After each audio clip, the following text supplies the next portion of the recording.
కాళేశ్వరం ప్రాజెక్టుపై వచ్చిన ఆరోపణల్లో నిజం ఎంత? నిర్మాణ సంస్థలపై ఉన్న ఒత్తిడేంటి?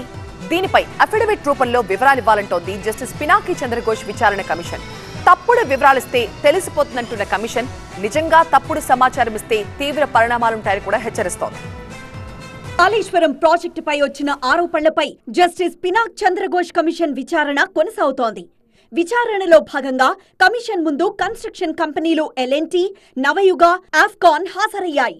ఆరోపణలపై కమిషన్ వివరణ కోరగా నిర్దిష్ట సమయంలో నిర్మాణం పూర్తి చేయాలని తమకు టైం బాంబ్ పెట్టారని చెప్పాయి నిర్మాణ సంస్థలు. అయితే ఇదే విషయం అఫిడవిట్ రూపంలో సమర్పించాలని కమిషన్ సూచించింది. కన్స్ట్రక్షన్ కంపెనీలతో విచారణ ముగిసిన అనంతరం జస్టిస్ చంద్రఘోష్ కొన్ని కీలక విషయాలు వివరించారు. గ్రౌండ్ రిపోర్ట్ తెలుసుకునేందుకే అఫిడవిట్ ఫైల్ చేయాలని కన్స్ట్రక్షన్ ఏజెన్సీలకు సూచించినట్లు ప్రకటించారు. ప్రాజెక్టు నిర్మాణం, డిజైన్, మెయింటెనెన్స్ గురించి పూర్తి వివరాలివ్వాలని ఆదేశించినట్లు చెప్పారు. కమిషన్ ముందు ఎవరేం చెప్పినా ప్రతిదీ రికార్డు రూపంలో ఉండాలన్నారు. నెలాఖర్లోపు అఫిడవిట్ రూపంలో సమాధానమివ్వాలని ఆదేశించామన్నారు. ఎవరి ఆదేశాల మేరకు పనులు జరిగాయనేది రికార్డు రూపంలో సమాధానం వచ్చాక వారిని కూడా విచారణకు పిలుస్తామన్నారు. కొంతమంది అధికారులు రాష్ట్రంలో లేరు, వాళ్లను కూడా విచారిస్తామని ప్రకటించారు జస్టిస్ చంద్రఘోష్.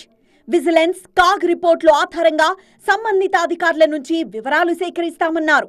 న్యాయ విచారణ కమిషన్ ముందు ఎల్ఎన్టీ, నవయుగ, ఆప్కాన్ కంపెనీలకు చెందిన ప్రతినిధులు హాజరయ్యారు.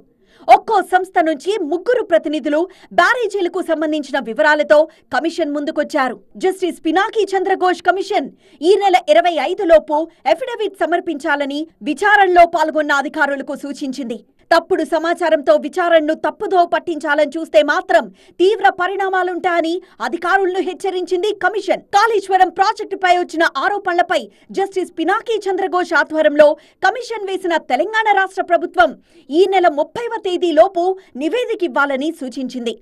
ఈ క్రమంలో నిర్మాణ కంపెనీలు, అధికారులు, సంబంధిత వ్యక్తుల నుంచి అన్ని వివరాలు సేకరిస్తోంది కమిషన్.